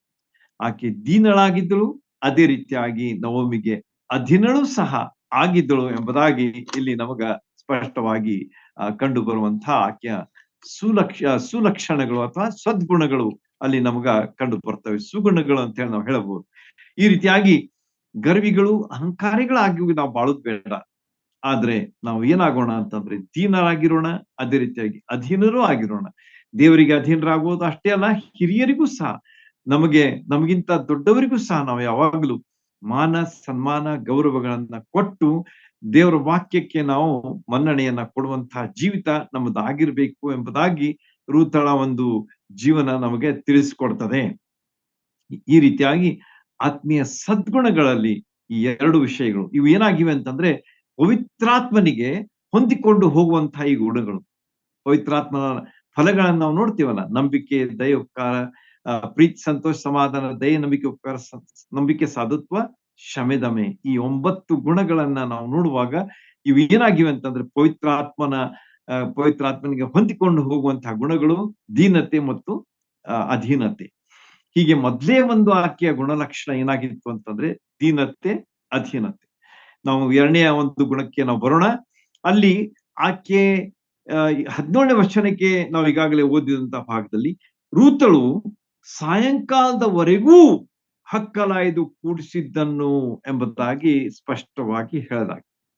ನೋಡ್ರಿ, ಮುಂಜಾನೆ ಹೋದವಳು ಅಲ್ಲಿ ನಾವು ಈಗಾಗಲೇ ಓದಿದಂತಹ ಭಾಗದಲ್ಲಿ ಅಲ್ಲಿ ಮೇಲ್ವಿಚಾರಕನು ನೋಡಿಕೊಳ್ಳುವಂತಹ ವ್ಯಕ್ತಿ ಆಕೆ ಬಗ್ಗೆ ಒಳ್ಳೆ ರಿಪೋರ್ಟ್ ಕೊಡ್ತಾನೆ. ಆಕೆ ಬಗ್ಗೆ ಏನ್ ಹೇಳ್ತಾನೆ ನೋಡ್ರಿ, ಮುಂಜಾನೆ ಬಂದವಳು, ಬೆಳಿಗ್ಗೆ ಬಂದವಳು ಇನ್ನೂ ಇಲ್ಲೇ ಇದ್ದಾಳೆ ಎಂಬುದಾಗಿ ಹೇಳ್ತಾನೆ. ಅಂದ್ರೆ ಆಕೆ ಎಷ್ಟು ಕಾರ್ಯ ತತ್ಪರರಾಗಿದ್ದಳು ಎಂಬುದಾಗಿ ಆಕೆಯ ಬಗ್ಗೆ ಒಂದು ಒಳ್ಳೆಯ ಸಾಕ್ಷಿಯನ್ನ ಮೇಲ್ವಿಚಾರಕನು ಅಥವಾ ಮ್ಯಾನೇಜರ್ ಅಥವಾ ಸೂಪರ್ವೈಸರ್ ಕೊಟ್ಟನು ಎಂಬುದಾಗಿ ಈ ಭಾಗದಿಂದ ನಾವು ಸ್ಪಷ್ಟವಾಗಿ ಕಾಣ್ತೇವೆ. ಹೀಗೆ ಬೆಳಿಗ್ಗೆ ಬಂದಂತಹ ರೂತಳು ಸಾಯಂಕಾಲದವರೆಗೂ ಸಹ ಕೂಡಿಸ್ತಾ ಹೋದಳು ಎಂಬುದಾಗಿ ಇಲ್ಲಿ ನಮಗ ನೋಡುವಾಗ ಆಕೆ ಎಷ್ಟು ಪರಿಶ್ರಮಿ ಆಗಿದ್ದಳು, ಆಕೆ ಎಷ್ಟು ಕೆಲಸ ಮಾಡುವುದರಲ್ಲಿ ತಲ್ಲೀನಳಾಗಿ ಹೋಗಿದ್ದಳು. ಕೆಲಸ ಹಗಲಾಗಿರ್ಲಿಲ್ಲ. ಯಾಕಂದ್ರೆ ಆ ಆ ಒಂದು ಕೆಲಸ ಮಾಡೋರು ಹಿಂದೆ ಹೋಗ್ಬೇಕಾಗಿತ್ತು, ಬಿದ್ದದ್ದನ್ನ ಕೂಡಿಸ್ಬೇಕಾಗಿತ್ತು, ಕೂಡಿಸಿದ್ದನ್ನ ಆಕೆ ಶೇಖರಿಸಬೇಕಾಗಿತ್ತು. ಇದೊಂದು ಸಾಮಾನ್ಯವಾದಂತ ಕೆಲಸ ಅಂತ ತಿಳ್ಕೊಳ್ಬೇಡ್ರಿ. It was a very difficult task. ಬಹಳ ಕಠಿಣವಾದಂತ ಕೆಲಸ. ಅದು ಕೂಡ ಹೊಸದಾಗಿ ಮಾಡ್ತಕ್ಕಂಥ ವ್ಯಕ್ತಿಗೆ ಬಹಳಷ್ಟು ಕಠಿಣವಾದಂತ ಕೆಲಸ ಅಂತ ಅನ್ಬೋದು. ಯಾಕಂದ್ರೆ ರೂತಳು ಅದರಲ್ಲಿ ಬಹಳ ಎಕ್ಸ್ಪರ್ಟ್ ಆಗಿರ್ಲಿಲ್ಲ. ಇನ್ನು ಜಸ್ಟ್ ಸ್ಟಾರ್ಟೆಡ್ ಟು ವರ್ಕ್ ಅಂತ ಹೇಳಿ ನಾವು ಆ 2ನೇ ಅಧ್ಯಾಯದ ಮೊದಲೇ 1-2 ವಚನಗಳಲ್ಲಿ ನೋಡಿದ್ದೇವೆ. It was the beginning of our life, beginning of our work, beginning of our her life ಅಂತ ಹೇಳಿ ಇಲ್ಲಿ ನಮ್ಗೆ ಸ್ಪಷ್ಟವಾಗಿ ಕಂಡು ಬರ್ತದೆ. ಆದ ಕಾರಣ ಇದೊಂದು ಸುಲಭವಾದಂತ ಕೆಲಸ ಆಗಿರ್ಲಿಲ್ಲ, ಆದ್ರೆ ಬಹಳ ಕಠಿಣಕರವಾದಂತ ಪರಿಶ್ರಮವಾದಂತ ಕೆಲಸ ಆಗಿತ್ತು. ಇದರಲ್ಲಿ ನಮಗೆ ಏನ್ ಕಂಡು ಬರ್ತದಂದ್ರೆ ಕಾರ್ಯ ತತ್ಪರತೆ ಬಹಳ ಮುಖ್ಯವಾದಂತದ್ದು. ರೂತಳಲ್ಲಿರ್ತಕ್ಕಂಥ 2ನೇ ಸದ್ಗುಣ ಏನಂತಂದ್ರೆ ಕಾರ್ಯ ತತ್ಪರತೆ, ಕಾರ್ಯಶೀಲತೆ. ಇವು ಬಹಳ ಮುಖ್ಯವಾದಂತ ವಿಷಯಗಳು. ಈ ದಿವಸಗಳಲ್ಲಿ ರೂತಳು ಸಾಯಂಕಾಲದವರೆಗೂ ಹಕ್ಕಲಾಯ್ದದ್ದನ್ನ ಕೂಡಿಸಿದಳು ಎಂಬುದಾಗಿ ನಾವು ನೋಡುವಾಗ ನಮಗೆ ಸಿಗುವಂತಹ ಆತ್ಮೀಯ ಪಾಠ ಏನಂತಂದ್ರೆ, ಕ್ರೈಸ್ತರಾದಂತಹ ನಾವು ಆತ್ಮೀಯ ವಿಷಯಗಳಲ್ಲಿ ಎಷ್ಟು ಆಸಕ್ತಿ ವಹಿಸುತ್ತೇವೆ, ಎಷ್ಟು ಕಾರ್ಯ ತತ್ಪರರಾಗಿ ದೇವರ ವಾಕ್ಯವನ್ನ ನಾವು ಕೂಡಿಸ್ತೇವೆ, ಧ್ಯಾನಿಸ್ತೇವೆ, ಅದನ್ನ ಓದ್ತೇವೆ ಎಂಬುವಂಥದ್ದು ನಮ್ಮ ಮುಂದಿರತಕ್ಕಂಥ ಒಂದು ಆತ್ಮೀಯ ಪಾಠ ಇದಾಗಿದೆ. ರೂತಳು ತನ್ನ ಕೆಲಸವನ್ನ ಕಾರ್ಯ ತತ್ಪರತೆಯಿಂದ ಮಾಡಿದಳು. ಆದರೆ ನಾವು ಯಾವ ರೀತಿಯಾಗಿ ದೇವರ ವಾಕ್ಯಕ್ಕೆ ಮನ್ನಣೆ ಕೊಡ್ತಾ ಇದ್ದೇವೆ, ಅದರಲ್ಲಿ ಎಷ್ಟು ನಾವು ಆಸಕ್ತಿ ವಹಿಸಿ ಕಾರ್ಯ ತತ್ಪರತೆಯಿಂದ ಅದನ್ನ ನಾವು ಅನುಭವಿಸುತ್ತಾ ಇದ್ದೇವೆ ಎಂಬುದನ್ನ ನಾವು ತಿಳ್ಕೊಳ್ಬೇಕಾದದ್ದು ಬಹಳ ಅವಶ್ಯ. ಇದು ಎಷ್ಟು ಕಾರ್ಯತತ್ಪರರಾಗಿದ್ದಾರೆ ಎನ್ನುವಂಥದ್ದು ಒಂದು ದೊಡ್ಡ ಸವಾಲೇ ಆಗಿದೆ. ಯಾಕಂದ್ರೆ ಈ ಲೋಕದ ವಿಷಯಗಳಲ್ಲಿ ನಾವು ತೊಡಗಿ ಹೋಗ್ಬಿಡ್ತೇವೆ, ಈ ಲೋಕದ ವಿಷಯಗಳಲ್ಲಿ ನಾವು ತೊಡಗಿ ಹೋಗ್ಬಿಡ್ತೇವೆ, ಸಿಕ್ಕಿ ಹಾಕೊಳ್ತೇವೆ, ತೊಡಕ್ ಹಾಕೊಳ್ತೇವೆ ಎಂಬುದಾಗಿ ಎಷ್ಟೋ ಸಲ ನಾವು ನೋಡ್ತೇವೆ. ಹೀಗಿರುವಾಗ ದೇವರ ವಾಕ್ಯಕ್ಕೆ ನಾವು ಸಮಯ ಎಷ್ಟು ಕೊಡ್ತೇವೆ, ಅದರ ಬಗ್ಗೆ ನಾವು ಎಷ್ಟು ತಿಳ್ಕೊಳ್ತೇವೆ, ಎಷ್ಟು ಅದರಲ್ಲಿ ನಾವು ಕಾರ್ಯ ತತ್ಪರರಾಗಿರ್ತೇವೆ, ಆತ್ಮೀಯ ವಿಷಯಗಳಲ್ಲಿ ಎಷ್ಟು ನಾವು ಆಸಕ್ತಿ, ಅದರಲ್ಲಿ ಅದಕ್ಕೋಸ್ಕರವಾಗಿ ಉಳಿಯುವಂತಹ ಸಮಯ ಎಷ್ಟು ಎಂಬುದನ್ನ ನಾವು ತಿಳ್ಕೊಳ್ಳುವಂಥದ್ದು ಬಹಳ ತಿಳ್ಕೊಳ್ಬೇಕಾದದ್ದು ಬಹಳ ಅವಶ್ಯವಾದಂತಹ ಒಂದು ಸಂಗತಿಯಾಗಿದೆ. ದೇವರ ವಾಕ್ಯದ ಅಭ್ಯಾಸ ಧ್ಯಾನಗಳಲ್ಲಿ ಕಾರ್ಯೋನ್ಮುಖರಾಗಿದ್ದೆವು. ದೇವರ ವಾಕ್ಯದ ಅಭ್ಯಾಸ, ದೇವರ ವಾಕ್ಯದ ಧ್ಯಾನ, ಇವುಗಳಲ್ಲಿ ಎಷ್ಟು ನಾವು ಕಾರ್ಯ ತತ್ಪರರಾಗಿದ್ದೇವೆ. ದೇವರ ವಾಕ್ಯ ಕಠಿಣ ಅಂತೇಳಿ ಎಷ್ಟೋ ಸಲ ಬಿಟ್ಬಿಡ್ತೇವೆ. We don't read, we don't understand ಅಂತ ಹೇಳಿ ಬಿಟ್ಬಿಡ್ತೇವೆ ಎಷ್ಟೋ ಸಲ. ಆದರೆ ಅದಕ್ಕೆ ಆಸ್ಪದ ಇಲ್ಲ ಅಂತ ಹೇಳಿ ಇಲ್ಲಿ ನಾವು ಕಾಣ್ತೇವೆ. ರೂತಳು ಹೊಸಬಳಾಗಿದ್ದಳು, ಕೆಲಸ ಕಠಿಣ ಆಗಿತ್ತು, ಮುಂಜಾನೆ ಬಂದವಳು ಸಾಯಂಕಾಲದವರೆಗೂ ಮಾಡಿದಳು. ಎಷ್ಟೊಂದು ಒಳ್ಳೆಯ ಚಿತ್ರ ನಮ್ಮ ಮುಂದೆ ಇದೆ, ಒಳ್ಳೆಯ ಮಾದರಿ ನಮ್ಮ ಮುಂದೆ ಇದೆ, ಎಷ್ಟು ಒಳ್ಳೆಯ ಒಂದು ವ್ಯಕ್ತಿ ನಮ್ಮ ಮುಂದೆ ಇದೆ ಎಂಬುದನ್ನ ನಾವು ಎಂದಿಗೂ ಮರೆಯುವುದು ಬೇಡ. ನಮ್ಮ ಜೀವನದಲ್ಲಿ ಆತ್ಮೀಯ ವಿಷಯಗಳಲ್ಲಿ ಕಾರ್ಯತತ್ಪರರಾಗಿರೋಣ. ಮೊದಲನೇದಾಗಿ ನಾವು ದೀನತೆ ಅಧೀನತೆಯ ಬಗ್ಗೆ ನೋಡಿದೆವು. ಎರಡನೇದಾಗಿ ನಮ್ಮ ಜೀವನದಲ್ಲಿ ಆತ್ಮೀಯ ವಿಷಯಗಳಲ್ಲಿ ಕಾರ್ಯತತ್ಪರರಾಗಿರ್ಬೇಕಾದದ್ದು ಬಹಳ ಅವಶ್ಯ ಎಂಬುದಾಗಿ ನಾವು ನೋಡಿದೆವು. ಸ್ವಲ್ಪ ಸಮಯ ಅದು ಉಳಿತದೆ, ಅದನ್ನ ಯಾವ ರೀತಿಯಾಗಿ ನಾವು ಉಪಯೋಗ ಮಾಡಿಕೊಳ್ತೀವಿ. ಎಷ್ಟೋ ಸಲ ದಿವಸದ ಬಹಳಷ್ಟು ಕೆಲಸಗಳಲ್ಲಿ ನಮ್ಮ ಸಮಯ ಹೋಗ್ಬಿಡ್ತದೆ, ಆದ್ರೆ ಉಳಿದಂತ ಸ್ವಲ್ಪ ಸಮಯವನ್ನಾದರೂ ಸಹ ನಾವು ಅದನ್ನ ಸದುಪಯೋಗ ಮಾಡಿಕೊಳ್ಳುತ್ತೇವೋ ಅಥವಾ ಅದನ್ನು ಸಹ ನಾವು ಮರೆತು ಬಿಡ್ತೇವೆ. ಬಹಳ ದಣಿವಾಯ್ತು, ಸಾಕು, ಮಲಗ್ಬಿಡೋಣ ಅಂತ ಹೇಳಿ ಎಷ್ಟೋ ಸಲ ನಾವು ಅದನ್ನ ಮರೆತೇ ಬಿಡ್ತೇವೆ. ದೇವರಿಗೆ ಕೊಡ್ಬೇಕಾದಂತ ಸಮಯವನ್ನ ಎಷ್ಟೋ ಸಲ ನಾವು ಕೊಡದೆ ಹೋಗ್ತೇವೆ ಎಂಬುದಾಗಿ ಇದರಿಂದ ನಮಗ ಸ್ಪಷ್ಟವಾಗಿ ಇಲ್ಲಿ ನಮಗ ಕಂಡು ಬರ್ತದೆ. ಆದ ಕಾರಣ ಲೋಕದ ವಿಷಯಗಳಲ್ಲಿ ಅನೇಕ ವಿಷಯಗಳನ್ನ ನಾವು ಸಿಕ್ಕು ಹಾಕಿಕೊಂಡು ಅಲ್ಲಿ ಆತ್ಮೀಯ ವಿಷಯಗಳನ್ನ ನಾವು ಕೂಡಿಸದಿದ್ದರೆ ಎಂಥ ಒಂದು ದೊಡ್ಡ ಹಾನಿ ನಮಗಾಗಿ ಕಾಯ್ದಿದೆ ಎಂಬುದಾಗಿ ಇಲ್ಲಿ ನಮಗ ಕಂಡು ಬರ್ತದೆ. ಯಾಕಂದ್ರೆ ರೂತಳು ಕಾರ್ಯತತ್ಪರರಾಗಿ ಅದನ್ನ ಕೂಡಿಸಿಕೊಳ್ಳದೆ ಹೋಗಿದ್ದರೆ ಆಕೆಯ ಊಟಕ್ಕೆ ಅದೊಂದು ಒಂದು ಸವಾಲಾದಂತಹ ಪ್ರಶ್ನೆ ಆಗ್ತಿತ್ತು. ಆಕೆಗೂ ಆಕೆ ಅತ್ತೆಗೂ ಸಹ ಬೇಕಾದಂತಹ ಆಹಾರಕ್ಕೆ ಒಂದು ಸವಾಲಾಗಿ ಇರುವಂತಹ ಒಂದು ಪ್ರಶ್ನೆ ಆಗಿತ್ತು ಅಂತ ಹೇಳಿ ನಮಗೆ ಇದರಿಂದ ಕಂಡು ಬರ್ತದೆ. ಆದ ಕಾರಣ ಆತ್ಮೀಯ ಜೀವನದಲ್ಲಿ ನಮಗೂ ಸಹ ಇಂತಹ ಸವಾಲು ಇದೆ, ಅದನ್ನ ನಾವು ತಿಳ್ಕೊಳ್ಳೋಣ. ಅದಕ್ಕೋಸ್ಕರವಾಗಿ ನಾವು ಪರಿಶ್ರಮ ಪಡೋಣ. ಬೇರೆ ವಿಷಯಗಳು ಉಂಟು, ಅದನ್ನ ಮಾಡಬೇಡ್ರಿ ಅಂತ ಹೇಳುದಿಲ್ಲ. ಆದ್ರೆ ದೇವರ ವಾಕ್ಯಕ್ಕಾಗಿ ನಾವು ಎಷ್ಟು ಸಮಯ ಕಳೆಯಬೇಕು, ಅದಕ್ಕೆ ನಾವು ಬಾಧೆ ತರಬಾರದು.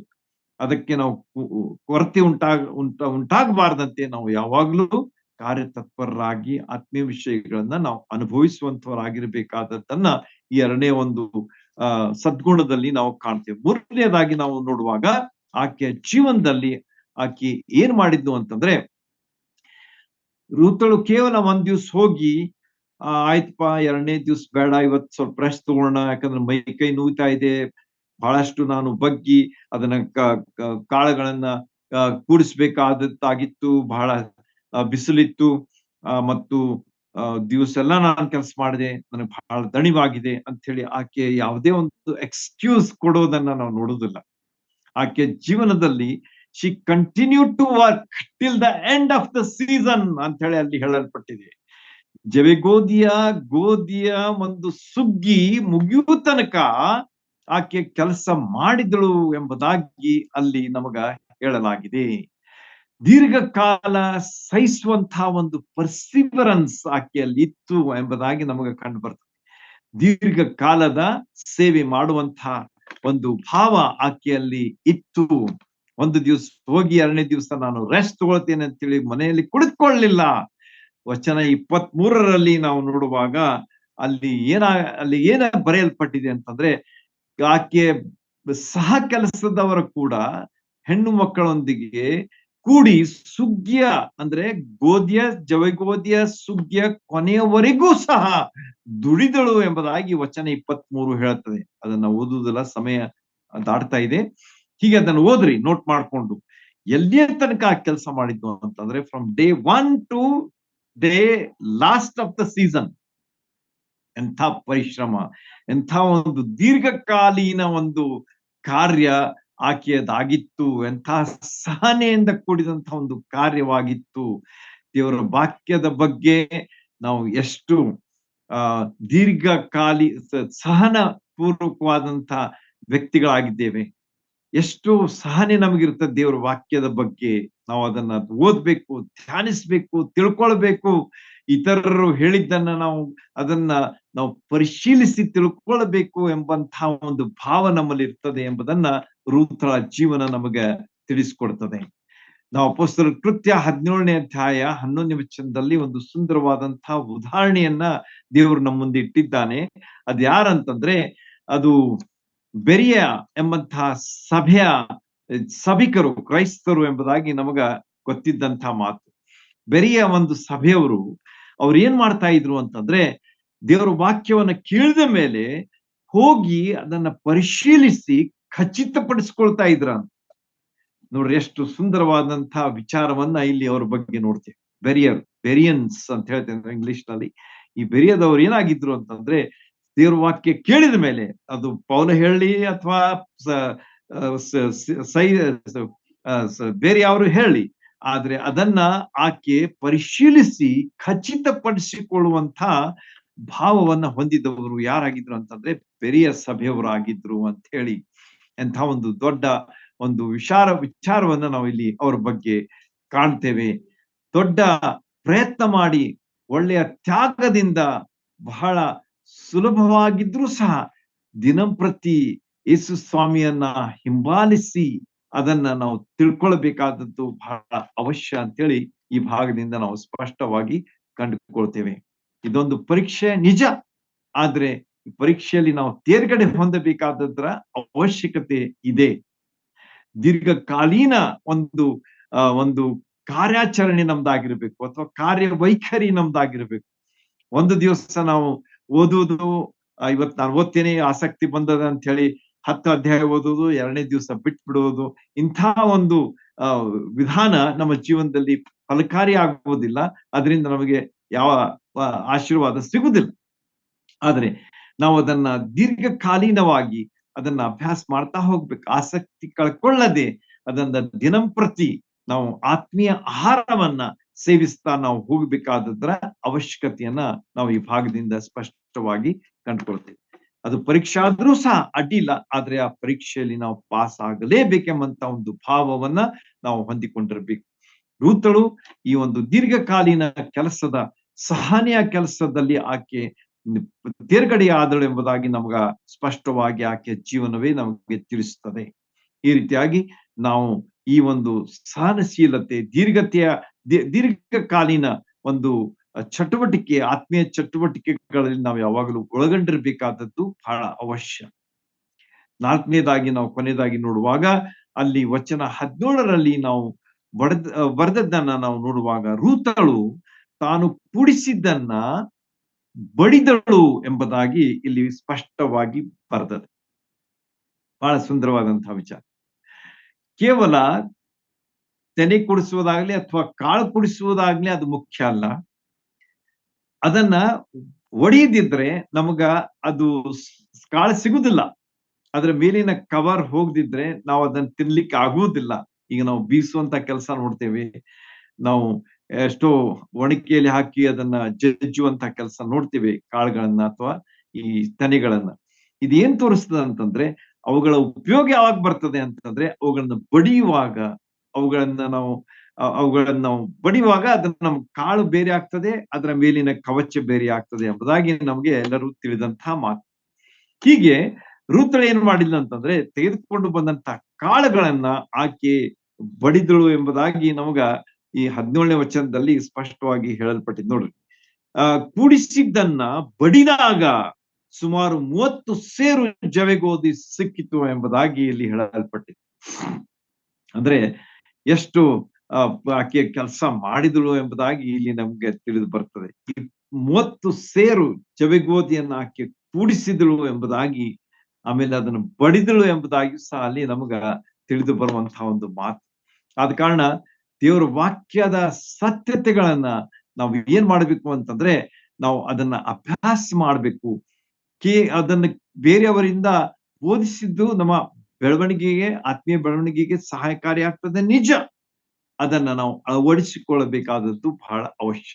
ಅದನ್ನ ಬಡಿಯಬೇಕು ಅಂತಂದ್ರೆ ಅದನ್ನ ನಾವು ಅಭ್ಯಾಸ ಮಾಡ್ಬೇಕು, ಅದನ್ನ ತಿಳ್ಕೊಳ್ಬೇಕು, ಅದರಲ್ಲಿರ್ತಕ್ಕಂಥ ಸತ್ಯಾರ್ಥಗಳನ್ನ ನಾವು ಗಮನಿಸಬೇಕು ಮತ್ತು ಅದನ್ನ ನಮ್ಮದನ್ನಾಗಿ ಮಾಡಿಕೊಂಡು ಅದಕ್ಕೆ ವಿಧೇಯರಾಗಬೇಕಾದದ್ದು ಬಹಳ ಅವಶ್ಯ ಅಂತ ಹೇಳಿ ಈ ಒಂದು 4ನೇ ಒಂದು ಸದ್ಗುಣ ರೂತಳಲ್ಲಿರ್ತಕ್ಕಂಥದ್ದು ನಮಗೆ ಕಲಿಸುವಂತಹ ಒಂದು ಪಾಠ ಆಗಿದೆ ಅಂತ ಹೇಳಿ ಇಲ್ಲಿ ನಮಗೆ ಇಲ್ಲಿ ಕಂಡು ಬರ್ತದೆ.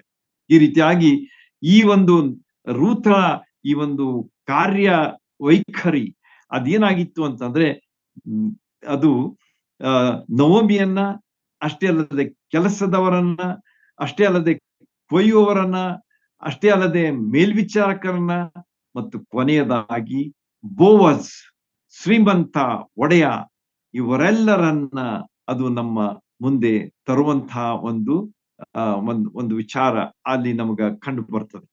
ಇವರೆಲ್ಲರೂ ನಮ್ಮ ಮುಂದೆ ದಾಟಿ ಹೋಗ್ತಾರೆ, ಇವರೆಲ್ಲರೂ ನಮಗ್ ಕಾಣಿಸ್ತಾರೆ. ಇವರನ್ನ ಎಲ್ಲರನ್ನ ನಮ್ಮ ಮುಂದೆ ತಂದಂತಹ ವ್ಯಕ್ತಿ ಯಾರಂತಂದ್ರೆ ರೂತಳಾಗಿದ್ದಾಳೆ. ಪ್ರತಿಯೊಬ್ಬರ ಬಗ್ಗೆ ನಾವು ನೋಡುವಾಗ ಅವರಲ್ಲಿರ್ತಕ್ಕಂತಹ ವೈಶಿಷ್ಟ್ಯಗಳು ನಮಗೆ ಕಂಡು ಬರ್ತವೆ. ಅವರೆಲ್ಲರೂ ದೇವರನ್ನ ನಂಬಿದಂತಹ ವ್ಯಕ್ತಿಗಳಾಗಿದ್ರು ಎಂಬುದಾಗಿ ಅವರ ಮಾತುಗಳ ಮೂಲಕವಾಗಿ ನಮಗ ಕಂಡು ಬರ್ತದೆ. ಯಾಕಂದ್ರೆ ನೀವು ನೋಡ್ತೀರಿ ಅಲ್ಲಿ ಈಗಾಗಲೇ ಓದಿದಂತ ಭಾಗದಲ್ಲಿ ಕೆಲಸದವ್ರು ಹೇಗಿದ್ರು ಅಂತಂದ್ರೆ, ಯೆಹೋವನು ನಿನ್ನ ಸಂಗಡ ಇರಲಿ ಎಂಬುದಾಗಿ ಅವರು ಹೇಳುವಂತಹ ವ್ಯಕ್ತಿಗಳಾಗಿದ್ರ. ಆಗ ಯಜಮಾನಾದಂತಹ ಬೋಜನೆ ಹೇಳ್ತಾನೆ, ಯೆಹೋವನು ನಿನ್ನನ್ನು ಆಶೀರ್ವದಿಸಲಿ ಎಂದು ಹಾರೈಸಿದರು. ಬೋಜನು ಕೊಯ್ಯೋರ ಮೇಲೆ ಎಂಬುದಾಗಿ ಇಲ್ಲಿ ಹೇಳ್ತಾನೆ, ಯೆಹೋವನು ನಿಮ್ಮನ್ನು ಆಶೀರ್ವದಿಸಲಿ ಎಂಬುದಾಗಿ. ಅವರು ಹೇಳ್ತಾರೆ ಏನಂತೇಳಿ, ಯೆಹೋವನು ನಿನ್ನ ಸಂಗಡ ಇರ್ಲಿ ಅಂತೇಳಿ. ಬೋಜ ಹೇಳ್ತಾನೆ, ಯೆಹೋವನು ನಿಮ್ಮನ್ನು ಆಶೀರ್ವದಿಸಲಿ ಅಂತೇಳಿ. ಮತ್ತು ನೋಮಿಯು ಸಹ ದೇವರನ್ನ ನಂಬಿ ಆಕೆ ರೂತಳಿಗೆ ಒಳ್ಳೆಯ ಒಂದು ಸಜೆಷನ್ ಕೊಡುವಂತಹ, ಸಲಹೆಯನ್ನು ಕೊಡುವಂತಹ, ಉಚಿತಾಲೋಚನೆಯನ್ನು ಕೊಡುವಂತಹ ವಿಚಾರಗಳನ್ನ ನಾವು ನೋಡುವಾಗ ಇವರೆಲ್ಲರೂ ನಮ್ಮ ಮುಂದೆ ಬರುವುದಕ್ಕೆ ಕಾರಣ ಯಾರಂತಂದ್ರೆ ರೂತಳಾಗಿದ್ದಾಳೆ ಅಂತ ಹೇಳಿ ನಮಗ ಇದರಿಂದ ಸ್ಪಷ್ಟವಾಗಿ ಕಂಡು ಬರ್ತದೆ. ಈ ರೀತಿಯಾಗಿ ನಾವು ಆತ್ಮೀಯ ಅಭಿವೃದ್ಧಿಗಾಗಿ ನಾವು ದೇವರು ನಮಗೆ ಯಾವ ಯಾವ ರೀತಿಯಾಗಿ ನಮ್ಮನ್ನು ನಡೆಸ್ತಾನೆ ಎಂಬುದನ್ನ ನಾವು ಯಾವಾಗಲೂ should be conscious about it. ನಾವು ಮಾಡ್ತಾ ಹೋಗ್ತೇವೆ, ಆದ್ರೆ ದೇವರು ಯಾವ ರೀತಿಯಾಗಿ ತನ್ನ ಕೆಲಸ ಮಾಡ್ತಿರ್ತಾನೆ ಎಂಬುದನ್ನ ನಾವು ತಿಳ್ಕೊಂಡಿರ್ಬೇಕು. ಯಾವಾಗಲೂ ದೇವರು ನಮ್ಮ ಕಣ್ಣು ಮುಂದೆ ಬಂದು ಕೆಲಸ ಮಾಡ್ತಿರೋದಿಲ್ಲ, ಆದ್ರೆ ನಮ್ಮ ಹಿಂದೆ ಇದ್ದುಕೊಂಡು ಆತನ ಮಾಡ್ತಿರ್ತಾನೆ ಎಂಬುದನ್ನ ನಾವು ಯಾವಾಗ್ಲೂ ಮರೆಯಬಾರದು. ಮತ್ತು ದೇವರಿಗೆ ನಾವು ಅಷ್ಟೇ ಕೃತಜ್ಞತೆಯುಳ್ಳವರಾಗಿರ್ಬೇಕು.